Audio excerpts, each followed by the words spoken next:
Всем привет! В этом видео я приготовлю макаронс. Макаронс будем готовить не просто из миндальной муки, а со вкусом халвы. Если вам интересно, смотрите дальше.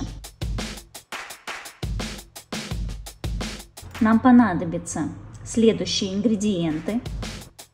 Берем 2 порции белка, сахар, миндаль и семечки подсолнуха,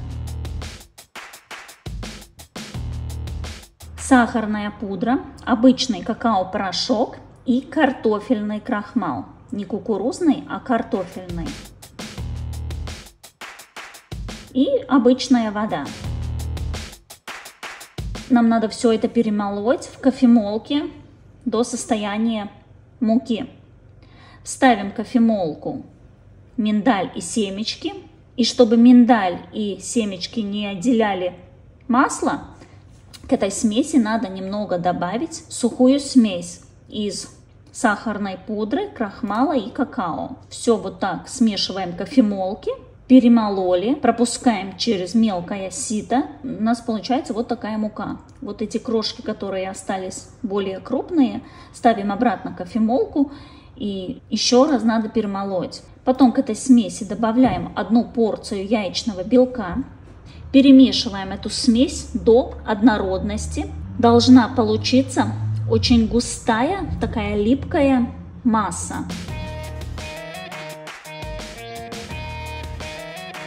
Она густая, но в то же время не сухая, липкая.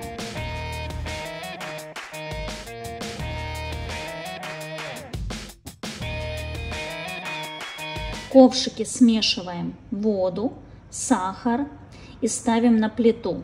Варим сироп.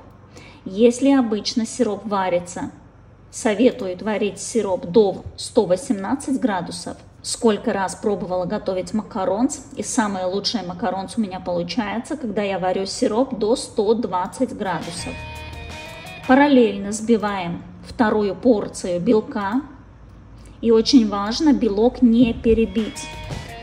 Белок надо взбить до такой густой воздушной массы, но не в крепкую пену. Когда сироп достиг 120 градусов, взбиваем белок, вливаем сироп и всю эту массу взбиваем до такого состояния, когда у нас образуется вот такой клювик.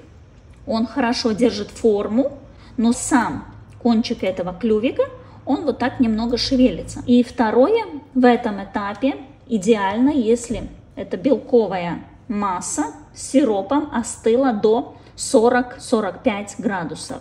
Примерно 1/3 часть белков добавляем в макронаж. В этом этапе мы просто как попало перемешиваем, чтобы добиться однородной консистенции. Мы добавляем немного белковой смеси, чтобы макронаж сделать более удобным в работе. Поэтому тут нам все равно, какими движениями, как мы перемешиваем.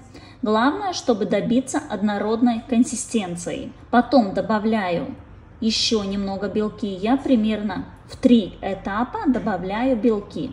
Добавляю вторую часть. И сейчас уже надо перемешивать более аккуратно, чем в начале, чтобы масса не стала слишком жидкая. Когда добавили уже весь белок, мы перемешиваем очень аккуратно. У нас есть такие круговые движения, когда мы все перемешиваем. И есть такие движения, мы придавливаем лопаткой эту массу и выдавливаем воздух. Это надо делать обязательно, чтобы крышечки были без пустот внутри. Визуально даже видно, где есть еще такие пустоты в этой массе. Нам надо вот так прижимать, выдавливать, аккуратно перемешивать.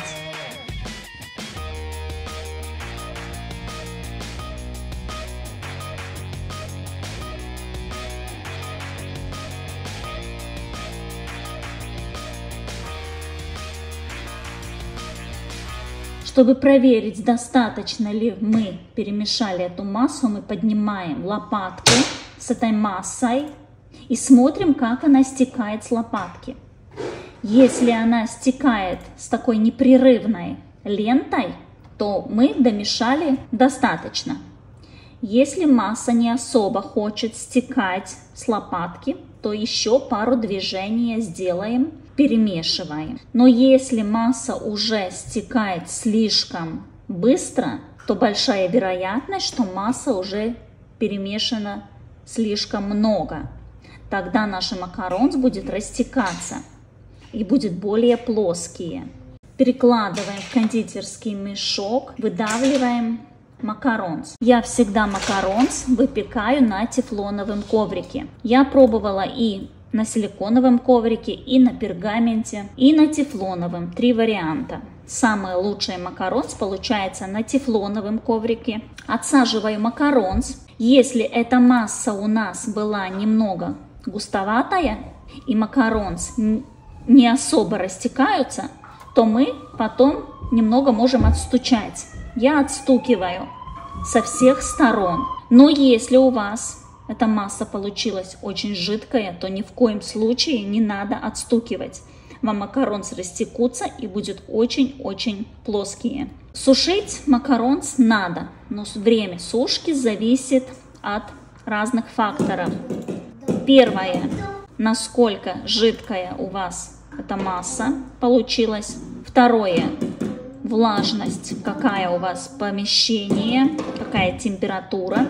И еще третье, смотря какую муку вы используете. Потому что есть мука более жирная, а есть мука более сухая. Если мука очень жирная, то макаронс будет сушиться дольше. Если мука более сухая, они будут сушиться быстрее. Еще обращу внимание, что мы добавляем картофельный крахмал, и картофельный крахмал нам помогает быстрее высушиться макаронс.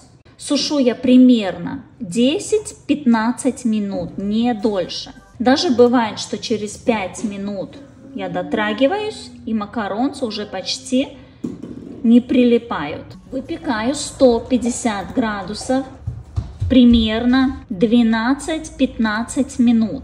Но время выпекания тоже зависит от вашей духовки. Также время выпекания зависит от того, насколько жирная или сухая была мука, которую мы используем, насколько мы высушили макаронс. Поэтому просто надо смотреть визуально. Через первые 5 минут появляется юбочка, и на 10-й минуте я открываю дверцу, дотрагиваюсь к макаронс, проверяю, как шевелится вот эта крышечка. Если она шевелится совсем немного, то я достаю макаронс и оставляю 5 минут на противне. Они как бы еще дополнительно продолжают сушиться. И потом снимаю с противня и снимаю с коврика. Если крышечка слишком шевелится, оставляю еще на минуту. Если крышечка совсем не шевелится, то я достаю из духовки и сразу коврик снимаю с противня, чтобы они не продолжали сушиться.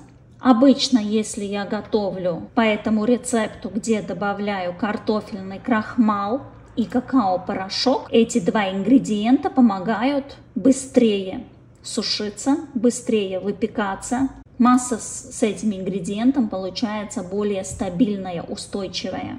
И сейчас я вам показываю, как я с коврика снимаю еще не остывшие макаронс. Примерно 5 минут я как их достала из духовки. И вот так поднимаю коврик, и они сами соскальзывают с коврика. Но это в том случае, если вы используете хороший тефлоновый коврик, который с глянцевой поверхностью. И вот такие красивые крышечки макаронс получаются.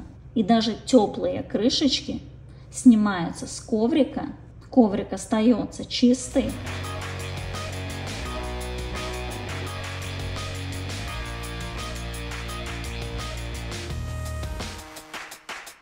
Потом макаронс собираем половинки вместе и ставим в холодильник в плотно закрытом контейнере. И посмотрите, какой у них красивый такой кофейный оттенок. Так как мы к массе добавляли немного какао-порошка, совсем немного.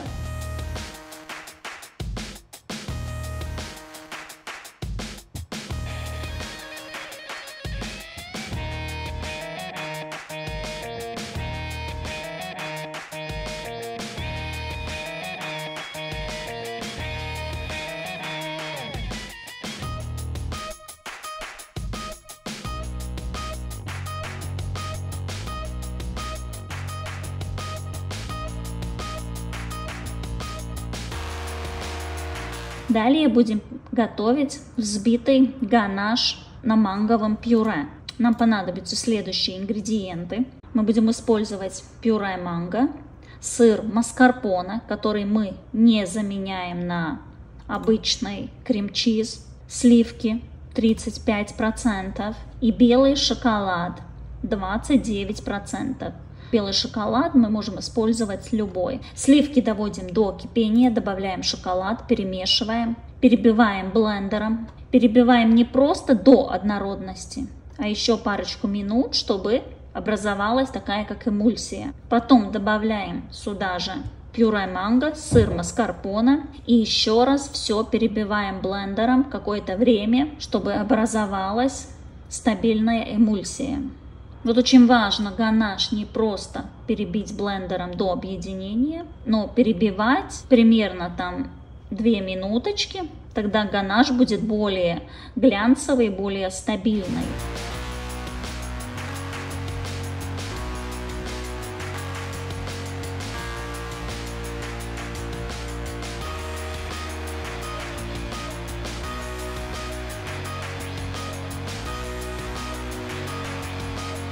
Переливаю ганаш в тарелку. Чем тоньше слой ганаша у нас будет в емкости, в тарелке, тем быстрее он стабилизируется. Покрываю пищевой пленкой и ставлю в холодильник как минимум на 5 часов. В идеале, чтобы ганаш пролежал в холодильнике 10 часов, но я пробовала, что и через 5 часов хорошо сбивается, если вот таким тонким слоем мы его налили в емкость.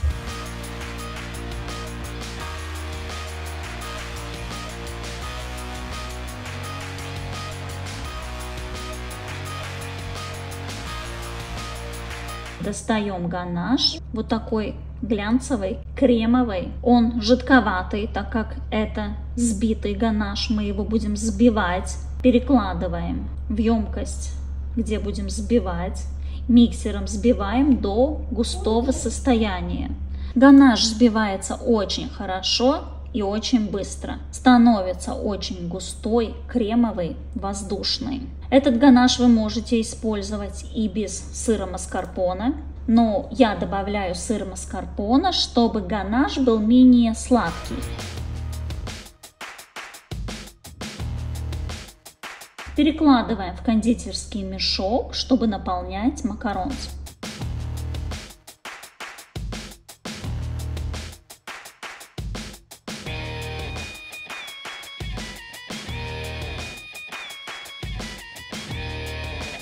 Отсаживаю ганаш в центре макаронс.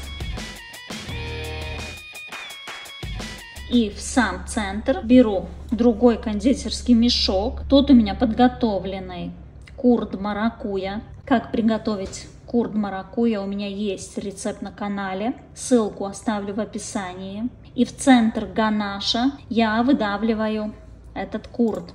Сверху кладем вторую половинку макаронс. Немного придавливаем, чтобы равномерно распределился ганаш. Ставим наполненные макаронс в холодильник в плотно закрытом контейнере. Я вам буду показывать разрез макаронс, который только-только наполнила ганашем. Он еще не успел пролежать в холодильнике. И вот такой разрез у нас получается.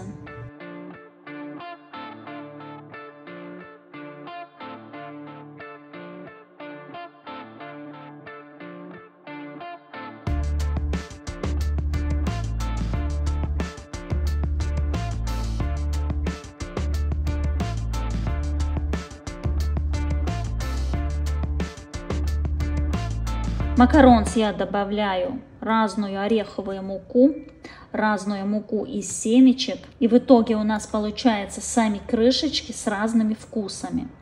Макаронс очень хорошо подходит для различных праздников. Очень красиво подходит для декора на любой торт. Мука из других орехов, семечек, она отличается своей жирностью, влажностью. Например, кокосовая мука, она очень воздушная, и макаронс более сильнее поднимаются крышечки. Мука от тыквенных семечек более плотная. С ней надо очень осторожно. Ее надо понять, сколько добавлять. Если добавить слишком много, то макронаж получится слишком густой. Я вам постепенно буду выкладывать макарон с разными видами орехов, семечек. Не бойтесь экспериментировать, порадуйте близких, удивляйте гостей. Если вам понравился видео, ставьте лайк, подписывайтесь, комментируйте, жмите на колокольчик, чтобы не пропустить новые рецепты. Всем пока!